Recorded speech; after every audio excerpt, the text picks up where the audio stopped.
Dear students, welcome to MNB EduHub. আজি আমি তোমালোকৰ বাবে লৈ আহিছো প্ৰি-বোৰ্ড এক্সামিনেশ্যন 2023-24 উদালগুৰি জিলাৰ সোশিয়াল সায়েন্স বিষয়ৰ কোৱেশ্চন পেপাৰ। এই ভিডিঅ'টোত আমি তোমালোকৰ লগত ডিসকাস কৰিম 45 টা যি MCQ কোৱেশ্চনছ আছে সেই কোৱেশ্চনছ আৰু তাৰে সলিউশন। বলা আমি ভিডিঅ'টো আৰম্ভ কৰিছো। প্ৰথমটো প্ৰশ্ন, আমাৰ সোনাৰ বাংলা গীতটো কোনে ৰচনা কৰিছিল? আৰু ইয়াতে যিখিনি অপচন দিয়া আছে তাৰে ভিতৰত শুদ্ধ উত্তৰটো হ'ব অপচন ডি, যিটো আছে সেইটো ৰবীন্দ্ৰনাথ ঠাকুৰ। 2 নম্বৰ প্ৰশ্ন, বংগবাসীয়ে জাতীয় শোক দিৱস পালন কৰিছিল আৰু যিখিনি অপচন দিয়া আছে তাৰে ভিতৰত শুদ্ধ উত্তৰ অপচন এ, যিটো আছে সেইটো 16 অক্টোবৰ 1905 চনত। 3 নম্বৰ প্ৰশ্ন, তলৰ কোনটো স্বদেশী আন্দোলনৰ কাৰ্যসূচী অংগ নহয় আৰু যিখিনি অপচন দিয়া আছে তাৰে ভিতৰত শুদ্ধ উত্তৰ অপচন সি, সত্যাগ্ৰহ। 4 নম্বৰ প্ৰশ্ন, সুপ্ৰভাত আছিলে আৰু যিখিনি অপচন দিয়া আছে তাৰে ভিতৰত শুদ্ধ উত্তৰ অপচন ডি, এখন মহিলা আলোচনী।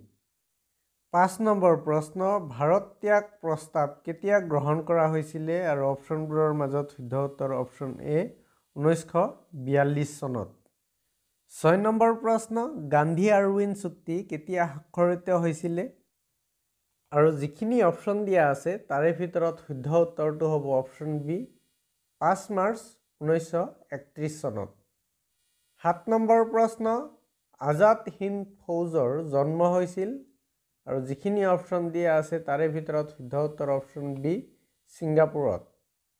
8 নম্বৰ প্ৰশ্ন, 1935 চনত গান্ধীজীৰ দাণ্ডী যাত্ৰাত অংশগ্ৰহণ কৰা অসমীয়া ব্যক্তিগৰাকী কোন আছিলে আৰু যিখিনি অপচন দিয়া আছে তাৰে ভিতৰত শুদ্ধ উত্তৰ অপচন সি, লীলাধৰ বৰুৱা। 9 নম্বৰ প্ৰশ্ন, ব্ৰিটিছ সাংসদে ভাৰত স্বাধীন আইন কেতিয়া অনুমোদন জনাইছিল? ইয়াতে যিখিনি অপচন দিয়া আছে ইয়াৰে এটাও শুদ্ধ নহয়। কিতাপত স্পষ্টকৈ দিয়া আছে যে 1947 চনৰ জুলাই মাহত ব্ৰিটিছ সাংসদে ভাৰত স্বাধীন আইন অনুমোদন কৰে। ঠিক আছে, তাৰমানে ইয়াতে যিকেইটা অপচন দিয়া আছে ইয়াৰে এটাও আমাৰ ৰাইট নহয়। 10 নম্বৰ প্ৰশ্ন, পথৰুঘাটৰ কৃষক বিদ্ৰোহৰ সময়ত দৰং জিলাৰ উপায়ুক্ত কোন আছিলে আৰু যিখিনি অপচন দিয়া আছে তাৰে ভিতৰত শুদ্ধ উত্তৰ option C, J D Anderson. 11 নম্বৰ প্ৰশ্ন, ৰঙিয়াৰ কৃষক বিদ্ৰোহ হৈছিল আৰু যিখিনি অপচন দিয়া আছে তাৰে ভিতৰত শুদ্ধ উত্তৰ অপচন বি, 24 ডিচেম্বৰ 1893 চনত। 12 নম্বৰ প্ৰশ্ন, ব্ৰিটিছৰ বিৰুদ্ধে সংগঠিত হোৱা প্ৰথমটো কৃষক বিদ্ৰোহ আছিলে আৰু আমাৰ ইয়াতে যিখিনি অপচন দিয়া আছে তাৰে ভিতৰত শুদ্ধ উত্তৰ অপচন এ, ফুলগুৰি ধাবা। 13 নম্বৰ প্ৰশ্ন, অসম ছাত্ৰ সন্মিলনীৰ মুখপাত্ৰখনৰ নাম কি আছিল আৰু যিখিনি অপচন দিয়া আছে তাৰে ভিতৰত শুদ্ধ উত্তৰ অপচন বি, মিলন। 14 নম্বৰ প্ৰশ্ন, সদৌ অসম ৰায়ত সভাৰ প্ৰথম অধিৱেশন হৈছিলে আৰু যিখিনি অপচন দিয়া আছে তাৰে ভিতৰত শুদ্ধ উত্তৰ অপচন বি, যোৰহাটত। 15 নম্বৰ প্ৰশ্ন, জোনাকী কাকতৰ প্ৰথম সম্পাদক আছিলে আৰু যিখিনি অপচন দিয়া আছে তাৰে ভিতৰত শুদ্ধ উত্তৰ অপচন সি, চন্দ্ৰকুমাৰ আগৰৱালা। 16 নম্বৰ প্ৰশ্ন, শংকৰদেৱৰ দ্বাৰা ৰচিত প্ৰথম নাটক হৈছে আৰু যিখিনি অপচন আছে তাৰে ভিতৰত শুদ্ধ উত্তৰ অপচন ডি, ওপৰৰ এটাও নহয়। 17 নম্বৰ প্ৰশ্ন, ভাৰতৰ নাট্যশাস্ত্ৰত কিমানটা শ্লোক আছে আৰু অপচনবোৰৰ মাজত শুদ্ধ উত্তৰ অপচন এ, 6000টা। 18 নম্বৰ প্ৰশ্ন, লোকসংগীতত আগবঢ়োৱা অৱদানৰ বাবে অসমৰ কোন শিল্পীক পদ্মশ্ৰী সন্মান প্ৰদান কৰা হৈছিল আৰু যিখিনি অপচন দিয়া আছে তাৰে ভিতৰত শুদ্ধ উত্তৰ option B, Pratima Pandey Barua. 18 number প্ৰশ্ন, ভাৰতৰ সম্ভেদ নামৰ পত্ৰখনৰ লিখক হ'ল আৰু যিখিনি অপচন দিয়া আছে তাৰে ভিতৰত শুদ্ধ উত্তৰ অপচন এ, জৱাহৰলাল নেহেৰু।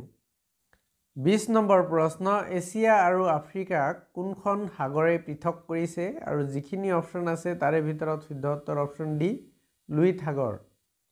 21 নম্বৰ প্ৰশ্ন অৰ্থনৈতিক ভূগোলৰ পিতৃস্বৰূপ কোন আৰু অপশ্যনবোৰৰ মাজত শুদ্ধ উত্তৰ অপশ্যন এ জৰ্জ চিজহাম। 22 নম্বৰ প্ৰশ্ন তলৰ কোনটো মানৱসৃষ্ট সম্পদ আৰু যিখিনি অপশ্যন দিয়া আছে তাৰে ভিতৰত শুদ্ধ উত্তৰ অপশ্যন বি জলসিঞ্চনৰ নলা। 23 নম্বৰ প্ৰশ্ন অৰ্থনীতিৰ সূত্ৰ অনুসৰি যিবোৰ সামগ্ৰীৰ বিনিময়ৰ মূল্য থাকে সেইবোৰক বোলা হয় আৰু অপশ্যনবোৰৰ মাজত শুদ্ধ উত্তৰ অপশ্যন চি সম্পত্তি। 24 নম্বৰ প্ৰশ্ন বায়ুমণ্ডল দূষিত হোৱাৰ অন্যতম ভয়াৱহ পৰিণতি হৈছে আৰু অপশ্যনবোৰৰ মাজত শুদ্ধ উত্তৰ option B acid rain acid বৰষুণ। 25 নম্বৰ প্ৰশ্ন এচিড বৰষুণ সাধাৰণতে সৃষ্টি হয় আৰু অপশ্যনবোৰৰ মাজত শুদ্ধ উত্তৰ অপশ্যন চি ঔদ্যোগিক অঞ্চলত। 26 নম্বৰ প্ৰশ্ন তলৰ কোনবিধ বিলুপ্তিপ্ৰায় প্ৰাণী আৰু অপশ্যনবোৰৰ মাজত শুদ্ধ উত্তৰ অপশ্যন বি নলগাহৰি। 27 নম্বৰ প্ৰশ্ন পৃথিৱীৰ স্থলভাগৰ কিমান শতাংশ ভূমি মৰুকৰণৰ কবলত পৰিছে আৰু অপশ্যনবোৰৰ মাজত শুদ্ধ উত্তৰ অপশ্যন এ 35%। 28 নম্বৰ প্ৰশ্ন পৃথিৱীৰ মুঠ মাটিকালি কিমান আৰু অপশ্যনবোৰৰ মাজত শুদ্ধ উত্তৰ অপশ্যন এ 510 নিযুত বৰ্গ কিলোমিটাৰ। 29 নম্বৰ প্ৰশ্ন পৃথিৱীৰ বৃহত্তম মহাসাগৰ কোনখন আৰু অপশ্যনবোৰৰ মাজত শুদ্ধ উত্তৰ অপশ্যন চি যিটো আছে সেইটো প্ৰশান্ত মহাসাগৰ। 30 নম্বৰ প্ৰশ্ন আটলাণ্টিক মহাসাগৰখনৰ আকৃতি ইংৰাজী আখৰ আৰু অপশ্যনবোৰৰ মাজত শুদ্ধ উত্তৰ অপশ্যন এ এছৰ দৰে। 31 নম্বৰ প্ৰশ্ন পৃথিৱীত কিমানখন দেশ আছে আৰু অপশ্যনবোৰৰ মাজত শুদ্ধ উত্তৰ অপশ্যন বি 197খন। 32 নম্বৰ প্ৰশ্ন ভাৰতৰ আটাইতকৈ পুৰণি তৈলক্ষেত্ৰটো হ'ল আৰু অপশ্যনবোৰৰ মাজত শুদ্ধ উত্তৰ অপশ্যন বি ডিগবৈ। 33 নম্বৰ প্ৰশ্ন অসমলৈ আগমন ঘটা প্ৰথমটো জনস্ৰোত আছিলে আৰু অপশ্যনবোৰৰ মাজত শুদ্ধ উত্তৰ অপশ্যন চি অষ্ট্ৰিকসকল। 34 নম্বৰ প্ৰশ্ন অসমৰ সৰ্ববৃহৎ কৃষিভিত্তিক উদ্যোগটো হ'ল আৰু অপশ্যনবোৰৰ মাজত শুদ্ধ উত্তৰ অপশ্যন ডি চাহ। 35 নম্বৰ প্ৰশ্ন অসমৰ কোনবিধ সূতাক সোণালী সূতা নামেৰে জনা যায় আৰু যিখিনি অপশ্যন আছে তাৰে ভিতৰত শুদ্ধ উত্তৰ অপশ্যন বি মুগা সূতা। 37 নম্বৰ প্ৰশ্ন জনসংখ্যাৰ ভিত্তিত অসমৰ দ্বিতীয় বৃহৎ জনগোষ্ঠীটো হ'ল আৰু যিখিনি অপশ্যন আছে তাৰে ভিতৰত শুদ্ধ উত্তৰ অপশ্যন বি মিচিংসকল। 37 নম্বৰ প্ৰশ্ন অসমৰ আটাইতকৈ ঘন জনবসতিৰ জিলাখনৰ নাম হ'ল আৰু অপশ্যনবোৰৰ মাজত শুদ্ধ উত্তৰ অপশ্যন চি কামৰূপ মহানগৰ।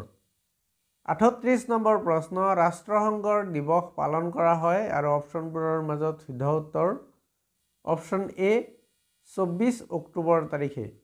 39 নম্বৰ প্ৰশ্ন ছেন ফ্ৰেন্সিস্কো সন্মিলনৰ কিমানখন ৰাষ্ট্ৰই ৰাষ্ট্ৰসংঘৰ চন্দত স্বাক্ষৰ প্ৰদান কৰিছিলে আৰু যিখিনি অপশ্যন দিয়া আছে তাৰে ভিতৰত শুদ্ধ উত্তৰ অপশ্যন চি 51খন ৰাষ্ট্ৰ। 40 নম্বৰ প্ৰশ্ন কেবিনেট মিছন ভাৰতলৈ আহিছিলে আৰু যিখিনি অপশ্যন দিয়া আছে ইয়াতে তাৰে ভিতৰত শুদ্ধ উত্তৰ হ'ব অপশ্যন এ যিটো আছে সেইটো মাৰ্চ 1946 চনত। 41 নম্বৰ প্ৰশ্ন তলৰ কোনটোক ভাৰতীয় সংবিধানৰ আত্মা বুলি আখ্যা দিয়া হৈছে আৰু যিখিনি অপশ্যন দিয়া আছে তাৰে ভিতৰত শুদ্ধ উত্তৰ অপশ্যন চি প্ৰস্তাৱনা। 42 নম্বৰ প্ৰশ্ন কোন চনত ভাৰতীয় ৰিজাৰ্ভ বেংক প্ৰতিষ্ঠা হৈছিল আৰু যিখিনি অপশ্যন দিয়া আছে তাৰে ভিতৰত শুদ্ধ উত্তৰ অপশ্যন চি 1935 চনত। 43 নম্বৰ প্ৰশ্ন তলৰ মুদ্ৰাবোৰৰ ভিতৰত কোনটো অবিহিত মুদ্ৰা আৰু যিখিনি অপশ্যন আছে ইয়াতে তাৰে শুদ্ধ উত্তৰটো হ'ব অপশ্যন চি চেক মুদ্ৰা। 44 নম্বৰ প্ৰশ্ন নীতি আয়োগৰ অধ্যক্ষ হ'ল আৰু অপশ্যনবোৰৰ মাজত শুদ্ধ উত্তৰ অপশ্যন এ প্ৰধানমন্ত্ৰী। 45 নম্বৰ প্ৰশ্ন ভাৰতবৰ্ষত প্ৰথম পঞ্চবাৰ্ষিক পৰিকল্পনা আৰম্ভ হোৱা বছৰটো হ'ল আৰু অপশ্যনবোৰৰ মাজত শুদ্ধ উত্তৰ অপশ্যন ডি 1941 চনত। নেক্সট ইয়াতে ডেছক্ৰিপটিভ টাইপ কুৱেশ্যনছ দিয়া আছে। মৰমৰ ছাত্ৰ ছাত্ৰীসকল, এইখিনিয়ে আছিলে আমাৰ ওদালগুৰি জিলাৰ প্ৰি-বোৰ্ড এক্সামিনেশ্যন 2023-24 ছ'চিয়েল ছায়েন্স বিষয়ৰ কুৱেশ্যন পেপাৰ। এই ভিডিঅ'টোত আমি তোমালোকৰ লগত ডিছকাছ কৰিলোঁ MCQ পাৰ্টছ আৰু তাৰে সলিউশ্যন। আশা কৰিছোঁ ভিডিঅ'টোৱে তোমালোকক বহুত উপকৃত কৰিব। যদি ভিডিঅ'টো ভাল পাইছা তেতিয়াহ'লে লাইক কৰিবা, কমেণ্টছ কৰিবা আৰু বন্ধুসকলৰ লগত শ্বেয়াৰ নিশ্চয় কৰিবা। ধন্যবাদ।